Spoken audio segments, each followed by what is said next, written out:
My colleagues and I remain squarely focused on achieving our dual mandate goals of maximum employment and stable prices for the benefit of the American people. Despite elevated uncertainty, the economy is in a solid position. The unemployment rate remains low, and the labor market is at or near maximum employment. Inflation has been running somewhat above our 2% longer-run objective. In support of our goals, today the Federal Open Market Committee decided to leave our policy interest rate unchanged. We believe that the current stance of monetary policy leaves us well positioned to respond in a timely way to potential economic developments. I will have more to say about monetary policy after briefly reviewing economic developments. Recent indicators suggest that growth of economic activity has moderated. GDP rose at a 1.2% pace in the first half of this year, down from 2.5% last year. Although the increase in the second quarter was stronger at 3%, focusing on the first half of the year helps smooth through the volatility in the quarterly figures related to the unusual swings in net exports. The moderation in growth largely reflects a slowdown in consumer spending. In contrast, business investment in equipment and intangibles picked up from last year's pace. Activity in the housing sector remains weak. In the labor market, conditions have remained solid. Payroll job gains averaged 150,000 per month over the past 3 months. The unemployment rate at 4.1% remains low and has stayed in a narrow range over the past year. Wage growth has continued to moderate while still outpacing inflation. Overall, a wide set of indicators suggests that conditions in the labor market are broadly in balance and consistent with maximum employment. Inflation has eased significantly from its highs in mid-2022, but remains somewhat elevated relative to our 2% longer-run goal. Estimates based on the Consumer Price Index and other data indicate that total PCE prices rose 2.5% over the 12 months ending in June, and that, excluding the volatile food and energy categories, core PCE prices rose 2.7%. These readings are little changed from the beginning of the year, although the underlying composition of price changes has shifted. Services inflation has continued to ease, while increased tariffs are pushing up prices in some categories of goods. Near-term measures of inflation expectations have moved up on balance over the course of this year on news about tariffs, as reflected in both market-based and survey-based measures. Beyond the next year or so, however, most measures of longer-term expectations remain consistent with our 2% inflation goal. Our monetary policy actions are guided by our dual mandate to promote maximum employment and stable prices for the American people. At today's meeting, the committee decided to maintain the target range for the federal funds rate at 4.25% to 4.5%, and to continue reducing the size of our balance sheet. We will continue to determine the appropriate stance of monetary policy based on the incoming data, the evolving outlook, and the balance of risks. Changes to government policies continue to evolve, and their effects on the economy remain uncertain. Higher tariffs have begun to show through more clearly to prices of some goods, but their overall effects on economic activity and inflation remain to be seen. A reasonable base case is that the effects on inflation could be short-lived, reflecting a one-time shift in the price level. But it is also possible that the inflationary effects could instead be more persistent, and that is a risk to be assessed and managed. Our obligation is to keep longer-term inflation expectations well anchored and to prevent a one-time increase in the price level from becoming an ongoing inflation problem. For the time being, we're well positioned to learn more about the likely course of the economy and the evolving balance of risks before adjusting our policy stance. We see our current policy stance as appropriate to guard against inflation risks. We're also attentive to risks on the employment side of our mandate. In coming months, we will receive a good amount of data that will help inform our assessment of the balance of risks and the appropriate setting of the federal funds rate. At this meeting, the committee continued its discussions as part of our 5-year review of our monetary policy framework. We focused on potential revisions to our statement on longer-run goals and monetary policy strategy, and are on track to wrap up any modifications by late summer. The Fed has been assigned two goals for monetary policy: maximum employment and stable prices. We remain committed to supporting maximum employment, bringing inflation sustainably to our 2% goal, and keeping longer-term inflation expectations well anchored. Our success in delivering on these goals matters to all Americans. We understand that our actions affect communities, families, and businesses across the country. Everything we do is in service to our public mission. We at the Fed will do everything we can to achieve our maximum employment and price stability goals. Thank you. I look forward to your questions. Thanks, Chair Powell. There's a lot of lean in the markets, and not to mention out of the administration for a rate cut now in September. Is that expectation unrealistic at this point? So, as you know, today we decided to leave our policy rate where it's been, where I would characterize as modestly restrictive. Inflation is running a bit above 2%, as I mentioned, even excluding tariff effects. The labor market's solid, historically low unemployment. Financial conditions are accommodative, and the economy is not performing as though restrictive policy were holding it back inappropriately. So it seems to me and to almost the whole committee that the economy is not performing as though restrictive policy is holding it back inappropriately, and modestly restrictive policy seems appropriate. All that said, there's also downside risk to the labor market. In coming months, we'll receive a good amount of data that will help inform our assessment of the balance of risks and the appropriate setting of the federal funds rate. So just to follow up, by coming months, does that include the possibility you'll be getting essentially 2 rounds of jobs and inflation data between now and the September meeting? Is that potentially adequate to make a decision to lower rates at that point? So you're right. We do have, this is an intermeeting period when we'll get 2 full rounds of employment and inflation data before the time of the September meeting. We have made no decisions about September. We don't do that in advance. We'll be taking that information into consideration and all the other information we get as we make our decision at the September meeting. Steve. Thank you, Mr. Chairman. You took out the word or the notion that uncertainty has diminished from this statement. Does that mean uncertainty has increased? And I'm just wondering, the administration has struck several deals with large trading partners where it seems like we now know what the rate is going to be. Does knowing that rate add to your certainty to change policy, or do you need to wait to see the economic effects? So essentially, the statement in our statement about uncertainty reflects what's gone on since the last meeting. So at the time of the last meeting, uncertainty had moved down a little bit, but it was more or less even this time. So we took out, had diminished because it didn't diminish further. So there's not really much in that. And then your second question is, say again? There have been several deals that have been struck, and now we seem to have an idea of what the tariff rates are going to be with some of our large trading partners. Does that not add to the kind of certainty you might need, or is it you're waiting for the economic effects to show themselves? No, I think we're still, you're right. It's been a very dynamic time for these trade negotiations, and lots and lots of events in the intermeeting period, but we're still a ways away from seeing where things settle down. We are clearly getting more and more information, and I think at this point, people's estimates, our estimates, outside estimates of the likely, effective level of tariffs is not moving around that much at this point. But at the same time, there are many uncertainties left to resolve. So yes, we are learning more and more. It doesn't feel like we're very close to the end of that process, and that's not for us to judge. But it feels like there's much more to come, as well, looking ahead. Neil. Hi, Mr. Chairman. Neil Irwin with Axios. This morning we got a GDP report in which final domestic private purchases decelerated, slowest pace since 22. There was a weakness in the interest-sensitive sectors and residential investment, commercial structures. Are those not signs that monetary policy is a little too restrictive right now, given current economic conditions?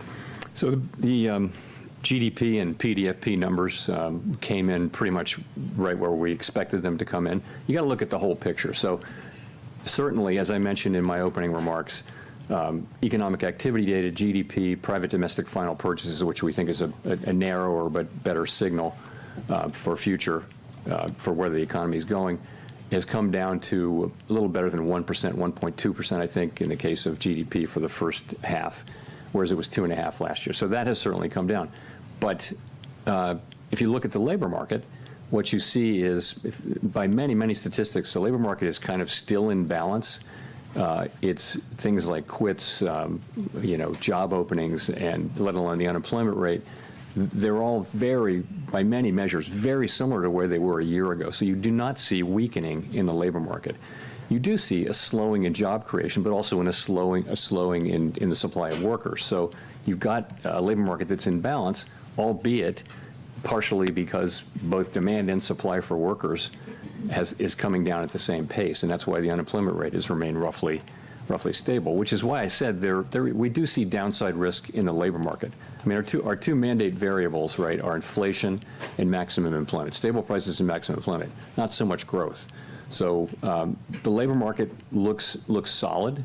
Inflation is above target, and even if you look through the tariff effects, we think it's still a bit above target, and that's why our stance is where it is. But as I mentioned, downside risks to the labor market are certainly apparent. So on labor, given the fluid labor supply situation, is there a number for this jobs report we get on Friday that would look to you like equilibrium job growth? The main number you have to look at now is the unemployment rate, because if it's true that the demand for workers in the form of, let's call it, just say payroll jobs, that number has come down, but so has the break-even number, kind of in tandem. So, as long as that puts the labor market in balance, the fact that it's getting into balance due to declines in both supply and demand, though, I think it is suggestive of downside risk. So we of course, will be watching that carefully. Thank you. Colby Smith with the New York Times. Two of your colleagues called for a quarter-point cut today, and I'm wondering what aspects of their argument were most compelling to you and how you're weighing their views against those on the committee who, as of the June forecast, were in the camp of the Fed holding interest rates steady for the remainder of the year. And just in terms of the June SEP in particular, is that still the best representation of where the core of the committee is? So on the dissents, what you want from everybody, and also from a dissenter, is a clear explanation of what your thinking is and what are the arguments you're making, and we had that today. So I think basically this was quite a good meeting all around the table, where people were thought carefully about this and put their positions out there. As I mentioned, the sort of the majority of the committee was of the view that inflation's a bit above target, maximum employment is at target. That calls for modestly restrictive, in my way of thinking, modestly restrictive stance of policy for now. But we had two dissenters who I think, you want that clear thinking and expression of your thinking, and we certainly had that today, I think all around the table. In terms of, you asked about the June SEP, I wouldn't, that you're right, that's what it says, and that may well, I couldn't point to it 6 weeks later as expressing people's thought. You really can't do that. We don't run an SEP, and I don't like to substitute in my own estimate of what the SEP might be. We don't have one. So I'll just say that, we haven't made any decisions about September. We'll be monitoring all the incoming data and asking ourselves whether the federal funds rate is in the right place. And just on the point about policy being only modestly restrictive, does that mean that there's actually not much scope to reduce rates once the conditions for a cut are met, barring a significant weakening of the labor market? So let me say, my own estimate is modestly restrictive, and there are a range of views of what the neutral rate is at this moment for our economy, and so others may say it's more restrictive or less restrictive even. We're going to be at some point, when we return to moving toward a more neutral stance, we'll be making that judgment as we go. I don't think we have a preset course. It's not so mechanical as saying, we've derived with great confidence the neutral rate and that is our destination, because really we understand that no one actually knows what the neutral rate is. We know it by its works, and that will be the way the economy reacts over time to slightly looser policy.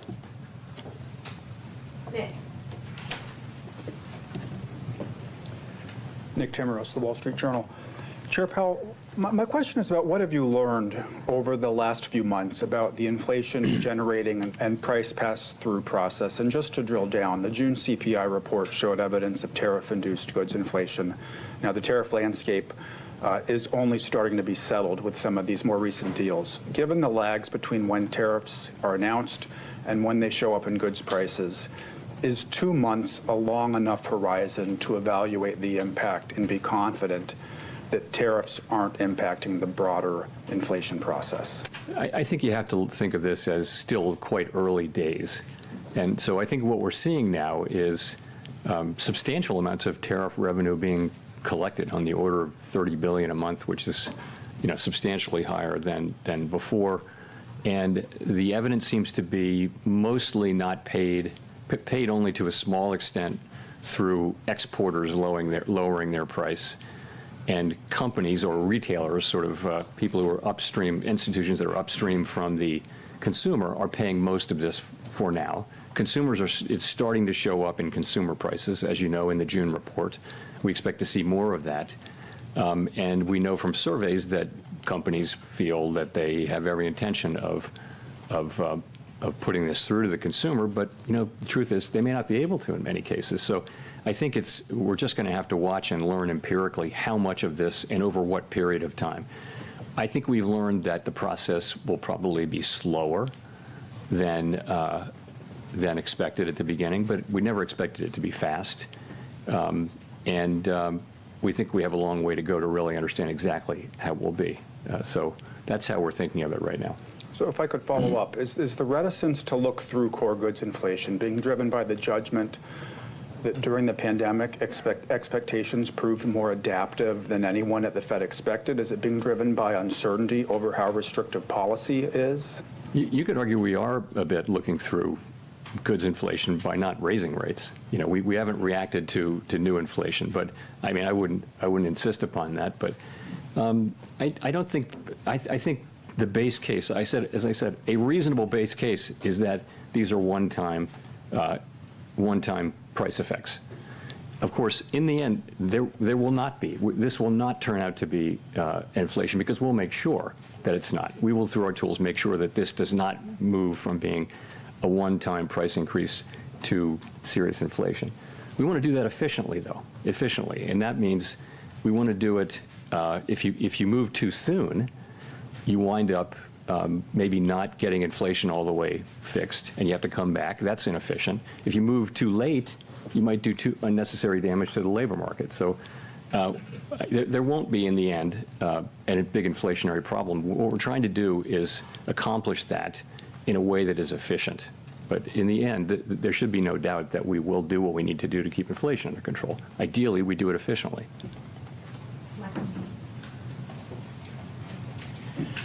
Michael McKee from Bloomberg Television and Radio.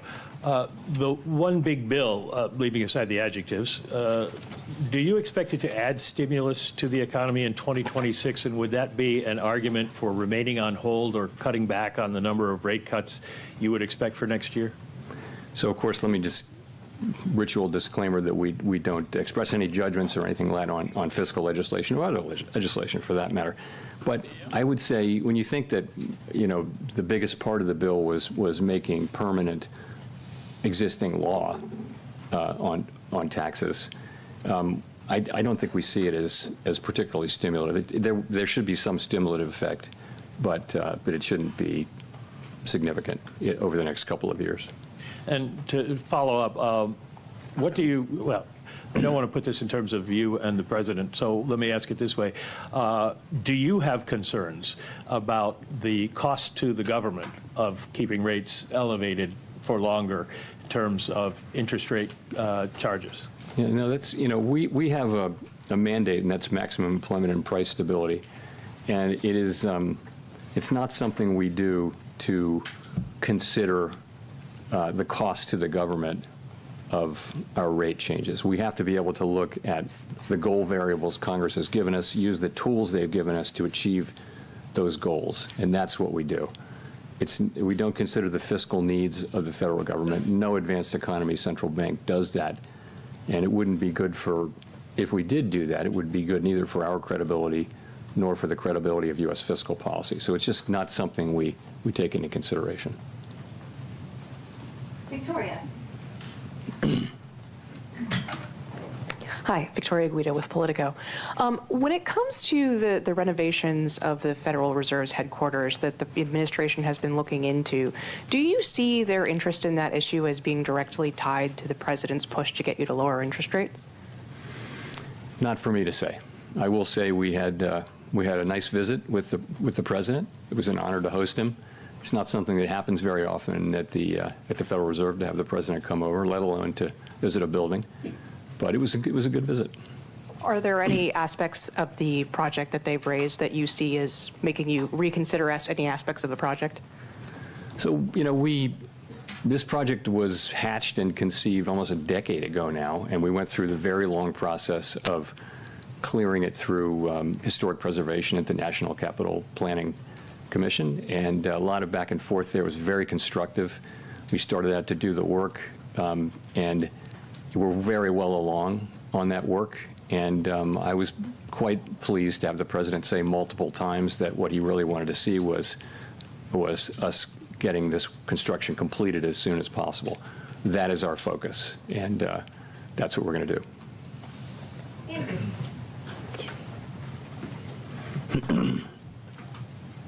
Thanks, Mr. Chairman. Andrew Ackerman with the Washington Post. What message do you take from the fact that inflation hit 2.1% last September and has bounced higher since? Why do you think financial conditions are restrictive and a neutral rate's below 4% when inflation has stopped falling for almost a year? So inflation, when you talk about these 12-month inflation measures, you're always battling residual seasonality. So we'll have, for example, 2 months of high inflation sometime early in the year, and then inflation turns lower, and a lot of that may just be an artifact. So that's why we look at the 12-month numbers. I think inflation is most of the way back to 2%. There are things like the catch-up inflation. So, for example, all the insurance costs that they're only now going through inflation, but they actually reflect inflationary pressures from 2-3 years ago. So that's got to go through. In addition, now we have 3 or 4 tenths of inflation in core inflation from tariffs. So, and we can't really separate that out. We're not going to have a separate kind of inflation that isn't the tariffs. We're always going to be dealing with all of inflation. But the composition, as I mentioned, has really changed. And if you go back to the last couple of years, it was all about services inflation, which was being very sticky. Now services inflation is coming down nicely. Goods inflation was well behaved before, and now goods inflation is going up. So the story has really changed. That's partially because of tariffs. It's also partially because we had restrictive policy in place, and we've seen that the result of that gradually work its way through the services economy. Okay, the other thing I wanted to ask is, are you comfortable that BLS can continue performing their mission effectively if they take an 8% reduction in headcount and authorized spending as the administration has proposed? I'm not going to comment on the administration's proposal. I do think, as I've said, I think that we're getting the data that we need to do our jobs, and I think it's really important that good data helps not just the Fed, it helps the government, but it also helps the private sector.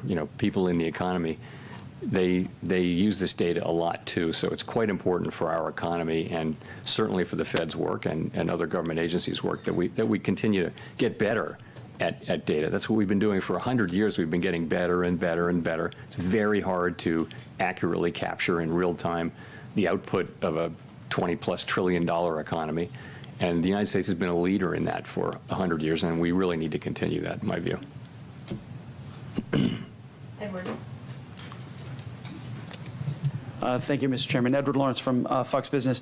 How concerned are you with the data that we're coming in, showing no significant upward trend in inflation over the past 6 months, that the wait-and-see approach for inflation is actually giving companies cover to raise prices?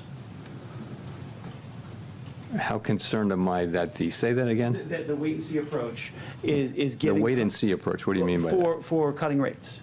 You're waiting to see if the tariffs will affect inflation.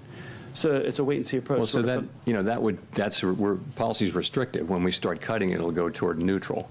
Okay, this delay, though, where you're saying there's a one-time price increase for tariffs, which possibly could lead into bigger inflation or more inflation.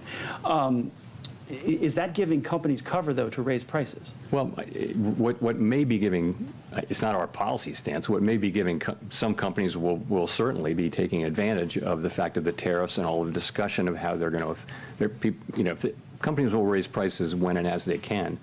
And you saw it famously in the first administration of President Trump during those tariffs. Washing machines were tariffed, but dryers weren't.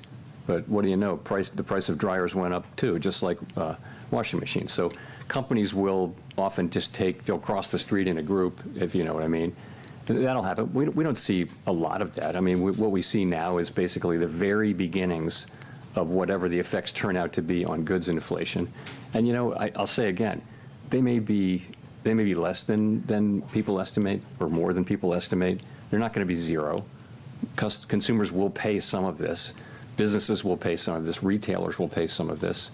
But we're just going to have to see it through.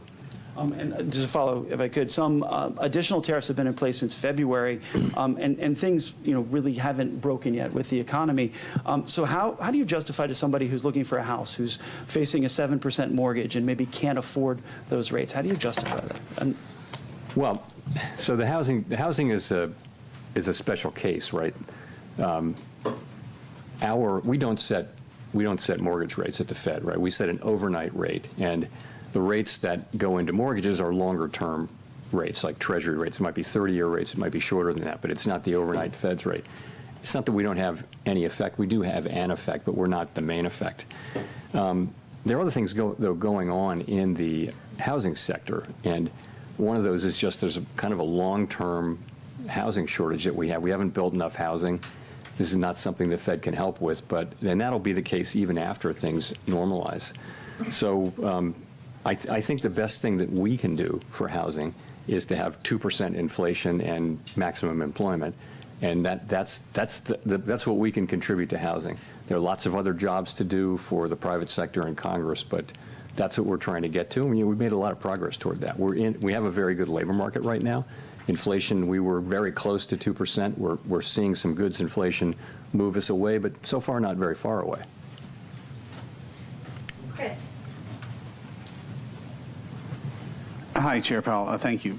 Well, can you give us a little more about what kind of economic data does the Fed need to see before you'll be ready to cut? I mean, do you need inflation back nearly to target? What kind of things are you looking for? I mean, ultimately, it could be any of those things, right? But if you saw that the risks to the two goals were moving into balance, if they were fully in balance, that would imply that you should move toward a more neutral stance of policy. This is the special situation we're in, which is we have two-sided risk to both of our goals. When we paused, inflation was above target and the labor market was pretty good. So that was a time when policy was restrictive when we paused. And to be restrictive is to be supporting a return to our inflation target, right? So as the two targets get back into balance, you would think you'd move in a way closer to neutral, and that the next steps that we take are likely to be in that direction. What will it take? It'll be the totality of the evidence. As I mentioned, there's quite a lot of data coming in, which before the next meeting. Will it be dispositive of that? It's really hard to say. We don't make those decisions right now, so we'll have to see. Well, I guess just in terms of inflation, though, for example, like some people would point to if it remains only in goods and it doesn't bleed over to services, then maybe that's evidence that the tariff effect is going to be a temporary one-time thing. Is that kind of thing affect your thinking, or do you just need to see the number come down closer to 2? We'll look at everything. It's, as I mentioned, a pretty reasonable base case is that this will be a one-time price increase. And in the end, we'll make sure that that's the case. We're just trying to do that efficiently. And efficiently means getting the timing right so we don't, again, if we cut rates too soon, maybe we didn't finish the job with inflation. History is dotted with examples of that. If you cut too late, then maybe you're doing unnecessary damage to the labor market. So we're trying to get that timing right, and that's effectively what we're doing. Claire. Claire Jones, Financial Times. Just a question on the dollar. We've seen it decline quite heavily this year. I was wondering if there's been any discussion about that at the meetings and to what degree that may be complicating your attempts to get inflation back to target. Thank you. So this goes back to the division of labor between the Fed and the Treasury, as you I'm sure know, and the Treasury only speaks to the dollar. It's not something that's been a topic of major discussion at all at the Fed. I wouldn't say it doesn't come up. If the transcripts, when they come out in a few years, they'll probably reflect some mentions of the dollar, but it would never be a major focus. And just to follow on, if I may, to Andrew's question, I think the amount of imputed data in CPI now is up to 35%. I mean, is there any discussion of that as well? Is there any consideration of looking at alternative measures, data scraping and so on, in order to just ensure you've got a good read on what's happening to prices in the U.S. economy? Thank you. We're monitoring the situation. We do, of course, I mean, as you know, during the pandemic, we looked at a whole lot of new kinds of data. People are looking at big data sets that you can get from all sorts of places, and we do all of that. But we really need, the government data really is the gold standard in data, and we need it to be, to be good and be able to rely on it. And we're not going to be able to substitute for that, but if we'll have to make do with what we have, but I certainly hope that we get what we need. Jay O'Brien. Hi, Mr. Chairman. Jay O'Brien, ABC News. President Trump has obviously invoked your name a lot. He has personally pressured you. Are you concerned the way that conduct might impact the Fed's independence going forward? I'll just say that, I think that having an independent central bank has been an institutional arrangement that has served the public well. And as long as it serves the public well, it should continue and be respected. If it didn't serve the public well, then it wouldn't be something that we should just automatically defend. But what it gives us, and other central banks, what it gives you is the ability to make these very challenging decisions that in ways that are focused on the data and the evolving outlook, the balance of risks, and all the things we talk about, and not political factors. And so governments all over the advanced economy world have chosen to put a little bit of distance between direct political control of those decisions and the decision makers. So if you were not to have that, there would be a great temptation, of course, to use interest rates to affect elections, for example. And that's something that we don't want to do. So I think that's pretty widely understood. Certainly it is in Congress. And I think it's very important. I'll just say that. Maria Eloisa.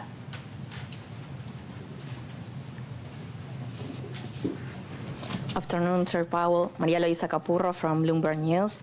You mentioned a slowdown in consumer spending, and I wanted to see if you could walk us through what was the discussion with the committee around that. We've seen delinquency rates rising for upper-income households.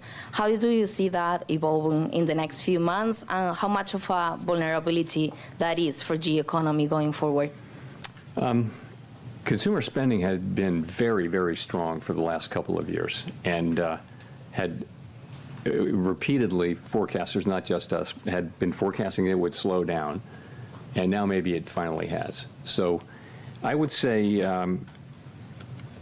if you talk to credit card companies, for example, they will tell you that the consumer's in solid shape and that spending is at a healthy level. It's not growing rapidly, but it's at a healthy level. And delinquencies are not a problem. You mentioned high-end delinquencies. I don't know what to make of that. I read the same thing. But so generally, if you look at the banks, and when the banks talk about in their earnings calls, the performance of credit has been good. So essentially, you have a consumer that's in good shape and is spending, not at a rapid rate, but it's true, and it was, again, right in line with what we expected, the GDP data that we got this week. And I think it's still a little bit difficult to interpret because you have these massive swings in net exports, which may also be affecting, some of that can affect consumer spending as well. Look, it's one of the data points that we pay most careful attention to, and there's no question that it's slowed.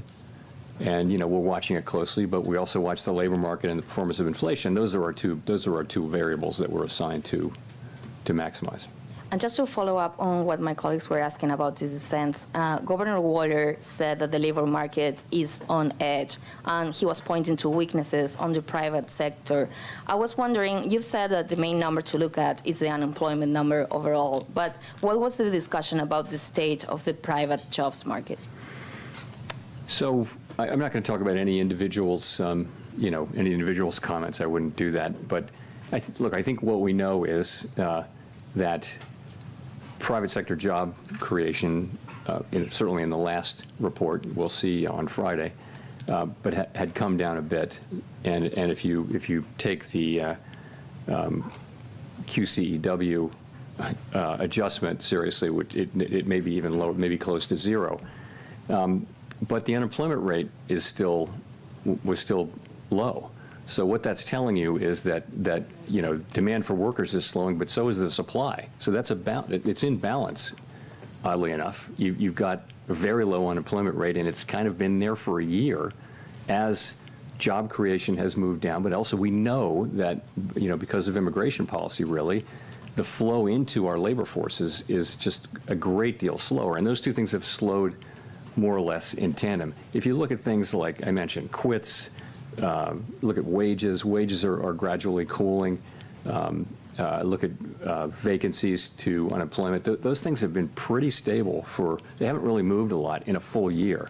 So I think if you take the totality of the labor market data, you've got a solid labor market. But I think you have to see that there are downside risks. You don't see weakening in the labor market, but I think you've got downside risks in a world where unemployment's being held down because both demand and supply are declining. I think it's worth paying close attention to it, and we are. Nancy. Hi, Chair Powell. Nancy Marshall-Genzer with Marketplace.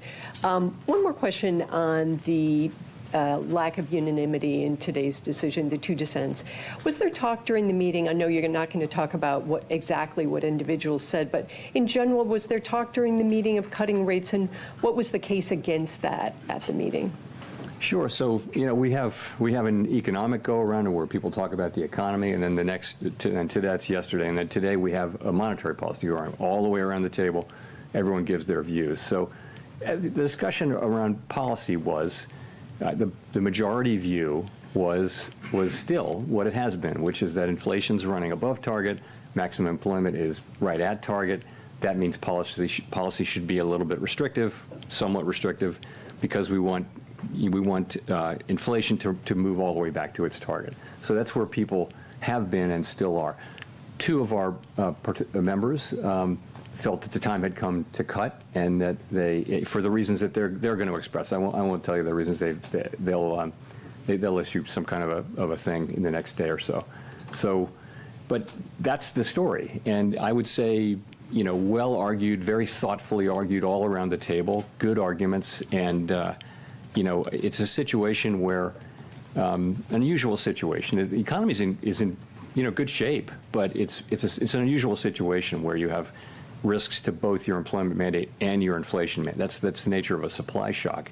And it's probably not surprising that there would be differences and different perspectives on that, as well as different views of where the neutral rate is, so that different views of how tight policy is. So we have those. I will say what you hope is that people, explain their positions very thoughtfully and clearly, and we absolutely had that today, all the way around the table. I would call it one of the better meetings I can recall from that standpoint. And you've said you're waiting to be confident inflation is heading toward your 2% target before you start cutting rates. When you do get that confidence, would you be in favor of lowering rates right away? It's not quite the way I would put it. You know, I said that's why we think policy should be restrictive, is because, you know, inflation is above target. When we have risks to both goals, and one of them is farther away from goal than the other, and that's inflation. Maximum employment's at goal. So you have to, that means policy should be tight, because tight policy is what brings inflation down. If you came to the view that the risks to the two were more in balance, that would imply that policy shouldn't be restrictive. It should be more neutral, more you know, a neutral stance, and that would be somewhat lower than where we are now. No one knows exactly where that is. So that's the framework I think I'd be taking. And you know, we'll just have to see. We're going to be obviously looking at a lot of data in the next cycle. It is one of the cycles where we have 2 employment and 2 inflation reports, and we'll see where that takes us. Jeff Cox. Thank you, Mr. Chairman, for taking the question. Jeff Cox from CNBC.com. A metric that you like to cite a lot is the final sales to private domestic purchasers. That was down to a 1.2% gain in second quarter from 1.9% in Q1, suggesting that there's some softening in underlying demand. I just wondering if you look at that and you combine that with some of the housing numbers, the weakness that you acknowledged at the top of your remarks, that the housing market is in fact weak, and the inflation numbers from GDP today came down to 2.1% for headline, 2.5% for core. I'm wondering how much more movement you would need to see from these data points before you would be comfortable with cutting in, say, September. It's going to be the total. Hard to answer that specifically. PDFP, I think, for the first half, private domestic final purchases, or final sales, as people call it, was 1.6 on the first half. GDP, I believe, was 1.2%. That's the whole half. You mentioned the quarters. So those are slower, but you know, GDP is bumpy quarter to quarter, half to half, and often gets revised, you know, after the fact. The labor market data we still think is, continue to think is the best data we have on the economy, and that shows a 4.1% unemployment rate. It shows wages, you know, still at a healthy level, but moving ever closer to what we would regard as long-run sustainable, consistent with longer-run productivity and 2% inflation. So the labor market is actually still quite solid. Inflation is above target, even ignoring tariffs. It's a little bit above target, and tariffs. So we're watching all of that, and again, trying to